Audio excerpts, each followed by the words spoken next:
book here from the Library of Congress that contains the will of James Phinney Baxter, where he mandates that the city of Boston build a New England Pantheon to commemorate the principles and achievements of the pioneers whose ideals were the seed of free government.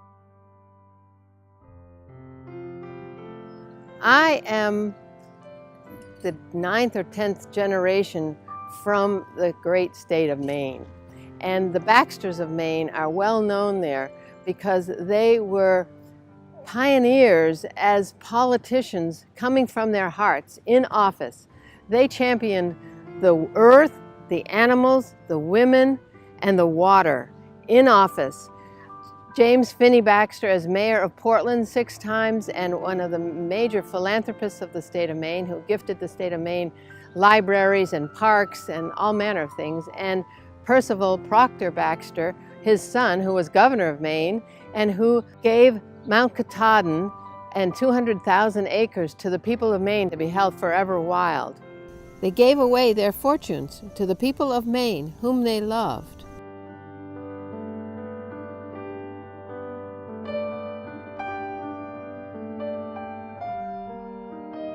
He was concerned at that time in 1920 that the Pilgrims and Puritans had been misunderstood, misrepresented, and that he was establishing this pantheon to be sure that their intent, their heart, their spirit, and their ideals would be understood so that the founding of this country could be something of inspiration to all of humanity, not something shrouded in misconception and misunderstanding. I think that the Pilgrims have been greatly misunderstood. The ideals of the early pioneers to New England have given to the nation many of its noblest characteristics, which must be cherished and preserved if it is to lead as the exemplar of liberty, justice, and brotherhood among nations of the world.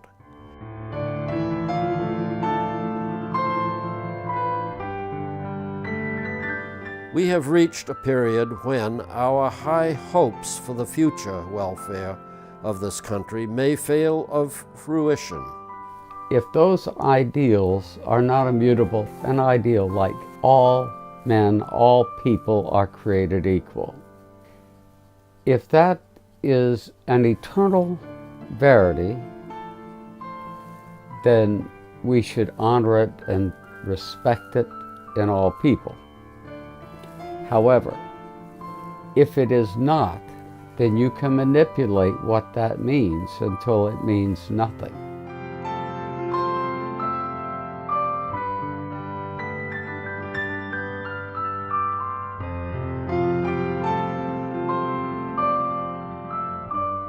Whereas you are to become a body politic, using amongst yourselves civil government, and are not furnished with any persons of special eminency above the rest, to be chosen by you into office of government. Let your wisdom and godliness appear, not only in choosing such persons as do entirely love and will diligently promote the common good, but also in yielding unto them all due honor and obedience in their lawful administrations, not beholding in them the ordinariness of their persons, but God's ordinance for your good.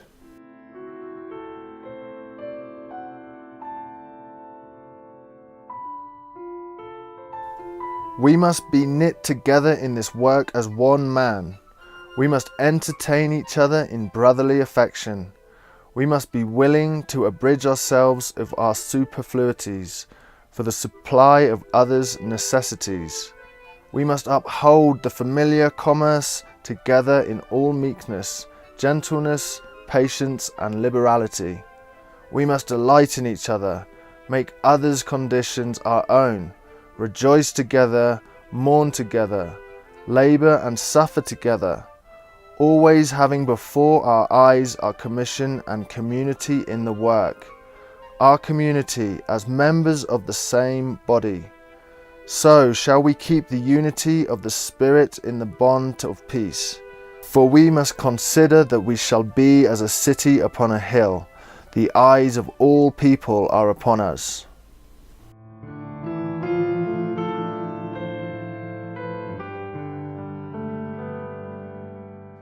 In the evolution of American democracy, there have been two great syntheses. One happened here in Plymouth, Massachusetts, in the first 50 years of peace and friendship between the Mayflower Pilgrims and the Wampanoag Indians. This time of coming together gave birth to a new way of seeing and thinking that was not European, was not Native American, was a synthesis into something new.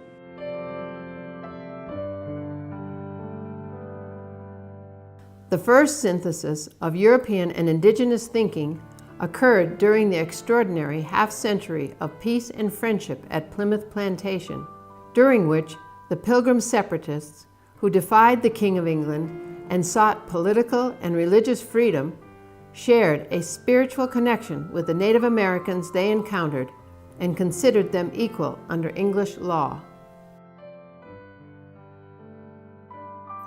4 months after the Mayflower arrived here in Plymouth, they were in a meeting, and Samoset, a Native American from Maine, came into their settlement and spoke to them and said, "Welcome, Englishmen."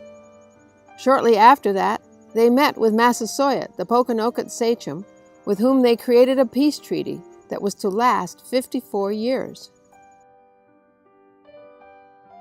The Pilgrims considered all agreements to be sacred, and that applied whether it was to other Europeans or to Native Americans. It was sacred. We have found the Indians very faithful in their covenant of peace with us, very loving and ready to pleasure us. We often go to them, and they come to us. Some of us have been 50 miles by land in the country with them. Not only the greatest king amongst them, called Massasoit, but also all the princes and peoples round about us, have either made suit unto us, or been glad of any occasion to make peace with us, so that 7 of them at once have sent their messengers to us to that end. So that there is now great peace amongst the Indians themselves, which was not formerly, neither would have been but for us. And we for our parts walk as peaceably and safely in the wood as in the highways in England. We entertain them familiarly in our houses, and they as friendly bestowing their venison on us.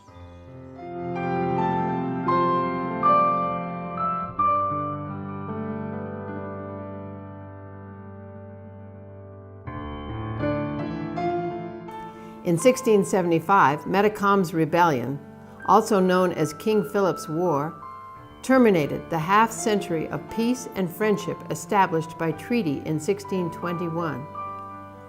Well-armed and well-prepared, Metacom set in motion the bloodiest war per capita in American history. In the end, the settlers prevailed. The Indians shifted from friend to enemy and essentially disappeared from New England history. The war set the stage for the denigration and fear of the Indian and led, ultimately, to their treatment as second-class citizens throughout North America. The Plymouth paradigm was destroyed. As an American Indian, and I look back at these days of our first history, I just think it's a shame that the Plymouth paradigm did not endure. I believe that they got along pretty good because they did not show any aggressiveness. They were people that were looking for a place to be with God, according to their teachings. The Plymouth paradigm, as I understand it, was based on the idea of sharing, and everything was inclusive. Indians were not left out. They were part of the process, and they felt free to make themselves part of the process. What also became part of the United States Constitution was the Great Law of the Iroquois, the second great synthesis. And I have a little bracelet on here that represents the Hiawatha belt of the Great Law of the Iroquois. And that is the coming together of the 5 warring tribes under the Tree of Peace. And this Tree of Peace has white roots of peace that go out around the world, calling people into this higher way of thinking that the Great Law brought, and that the Great Law brought into the concepts that are embodied in the Declaration of Independence and the United States Constitution. Iroquois chiefs were invited to the Declaration of Independence debates in Philadelphia in 1775. The chiefs of the League of 5 Nations shall be mentors of the people for all time. The thickness of their skin shall be 7 spans, which is to say that they shall be proof against anger, offensive action, and criticism. Their hearts shall be full of peace and goodwill, and their minds filled with a yearning for the welfare of the people of the League. With endless patience, they shall carry out their duty. Their firmness shall be tempered with a tenderness for their people. Neither anger nor fury shall find lodging in their minds, and all their words and actions shall be marked by calm deliberation.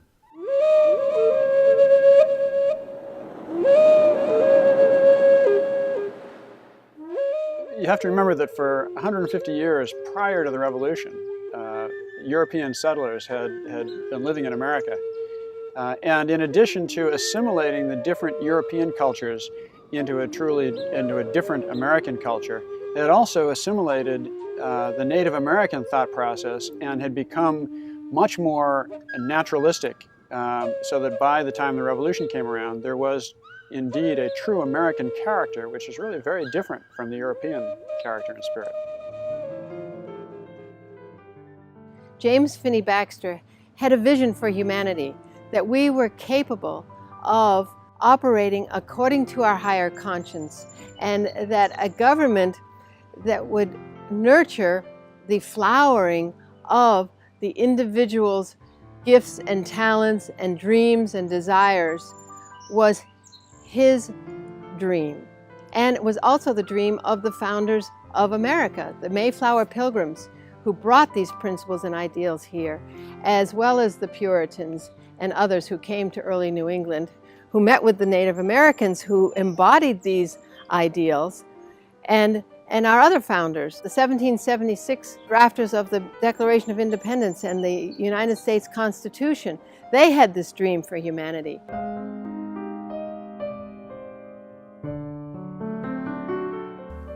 James P. Baxter was one of the leading scholars on the 17th and early 18th century exploration and settlement of New England.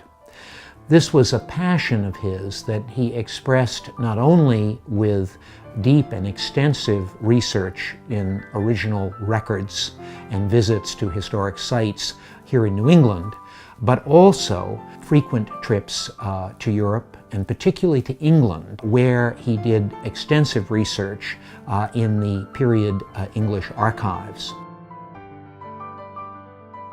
James Phinney Baxter was a self-made man. The son of a country doctor, he grew up on farms in rural Maine. His formal education ended at age 18. Through the years, he taught himself German, French, and Spanish. And in 1904, at the age of 73, he was awarded an honorary doctorate by Bowdoin College. At the age of 48, after achieving financial success in the dry goods business and pioneering the food canning industry, already a wealthy man and a father of 8, a bout with pneumonia sent him to explore his passions in the arts and historical research. He became a poet and a painter. The Library by James Phinney Baxter. Though tombs the dust of men of genius claim, they still survive immortalized by fame. Here with them thou mayst hold communion still, and of their wisdom freely drink thy fill. But what is learned that must thou wisely do, if thou wouldst reap, for this is ever true, who learns and learns, but does not what he knows, is one who plows and plows, but never sows. He became the preeminent authority on the early history of New England. After several years in Europe in the mid-1880s, accumulating manuscripts relevant to the first attempts at colonizing the American Northeast, he published the Baxter Manuscripts, 21 volumes of historical documents pertaining to the early settlement of Maine and Massachusetts. Between 1890 and 1921, James Phinney Baxter served 6 terms as mayor of Portland, Maine. He was president of the Maine Historical Society for 30 years, president of the New England Historic Genealogical Society in Boston for 20 years, and counselor with the American Antiquarian Society for 15 years. It was the Gilded Era, a time of robber barons, gold rushes, and manifest destiny. The American Indian had been subdued, many had been pushed west and relegated to reservations. The importance of the Native American in the evolution of American democracy and the American mind and spirit had been lost, as the European materialist mindset under the doctrine of discovery steamrolled across the continent. The principles and ideals articulated by Pilgrim and Puritan leaders Robinson and Winthrop, equal and just laws serving the common good, had become tools of dominance, separation, and ultimately world power.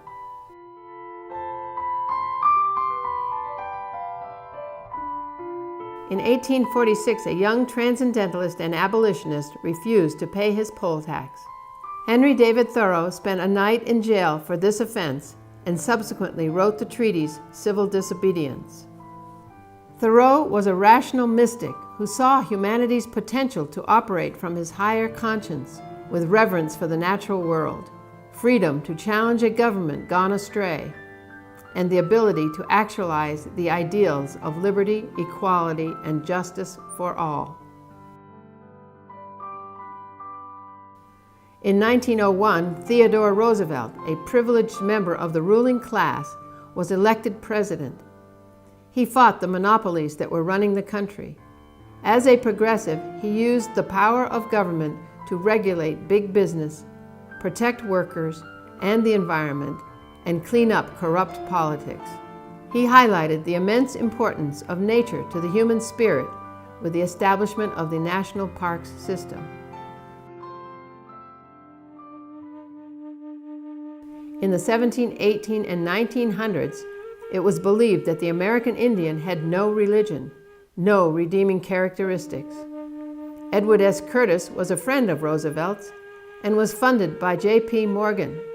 Curtis dedicated his life to photographing and recording the vanishing Native American cultures in the West to show the world their profound spirituality and the importance of their way of life.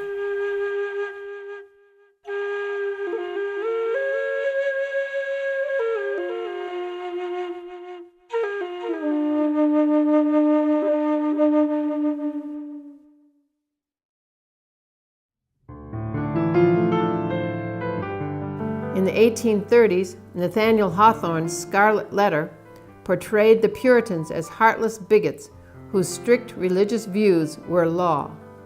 The myth of Rousseau's noble savage took hold.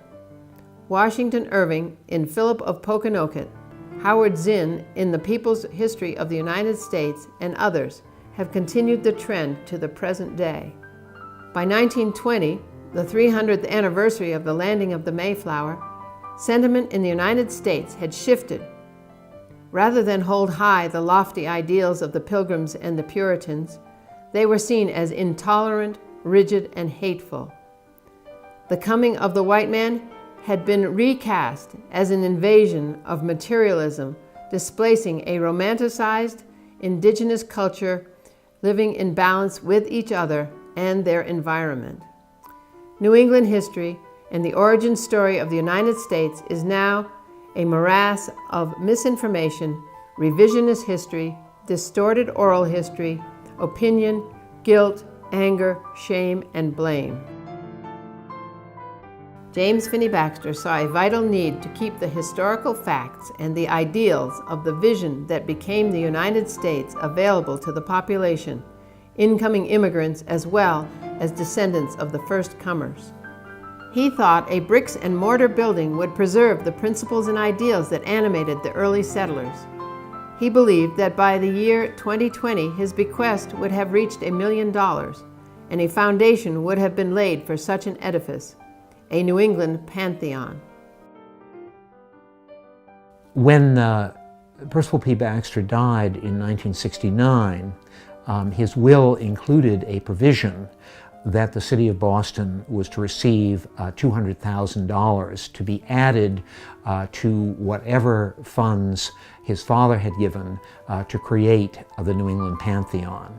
So it's very clear from this act that he was very cognizant of his father's project and very supportive of it and wanting it to go forward into the future and ultimately to be accomplished.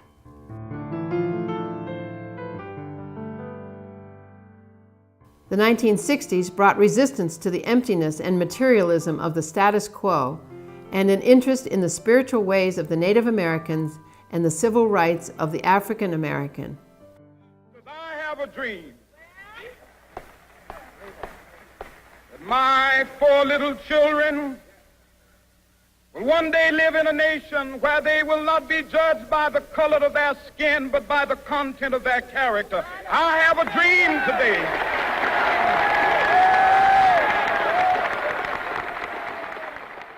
By 1970, the angry voice of the American Indian began to be heard and felt deep within the American psyche. A wrong had been done. A culture had been decimated. The first Americans were ignored, feared, and deprived of their land and self-respect.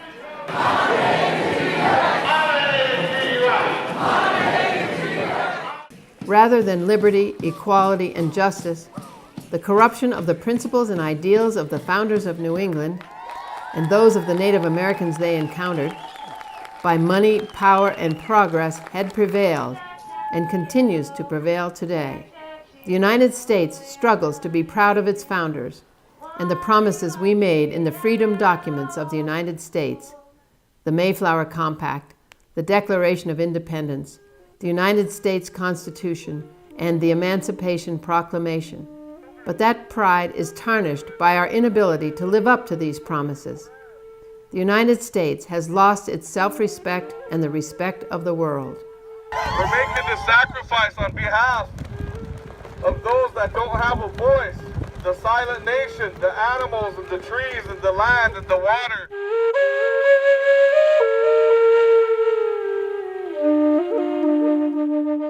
But we're in the time of prophecy. And our ancestors said the time would come when we would be reduced to almost nothing. But there will be certain things that will begin to happen in our world. And the spiritual resurrection and the Aboriginal knowledge and wisdom of this land would come up.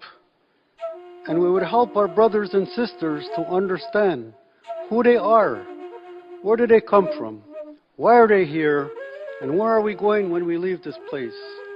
And when we understand that, it's true. We're all brothers and sisters. We're all beautiful. We all have something to offer while we are here in this time.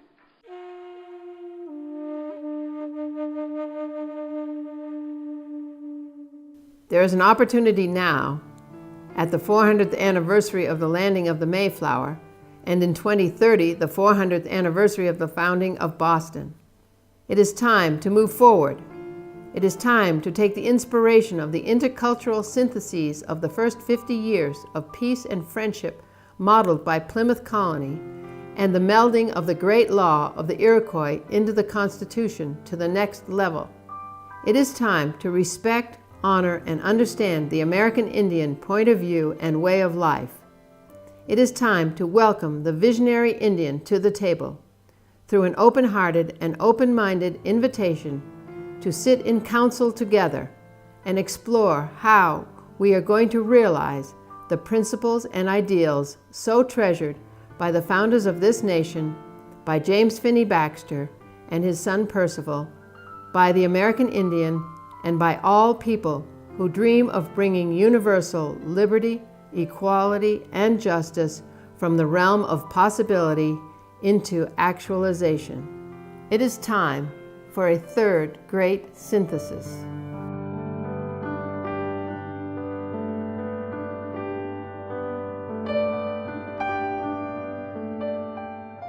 I believe that if the Indians and the white man would sit down and talk, it would be a much better world. It has to come from the heart, from the spirit, from the mind of people of conscience. There's only one creator, which is leading us all. And that's what makes us all one. When that reconciliation catches fire, it will jump the oceans.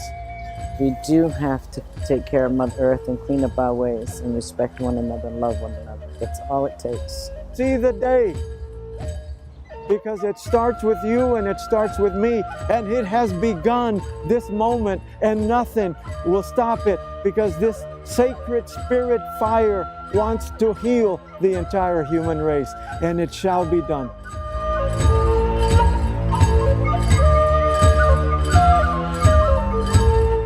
Once we recognize the role of the American Indian in the evolution of the United States of America, the dream for humanity carried to these shores by the early settlers of New England and Virginia will be realized, in alignment with the vision of my great-great-grandfather, James Phinney Baxter, that we lead the world as exemplars in liberty, justice, and equality. Until that time, the United States, like a three-legged stool missing one of its legs, is out of balance without the Native American at the table.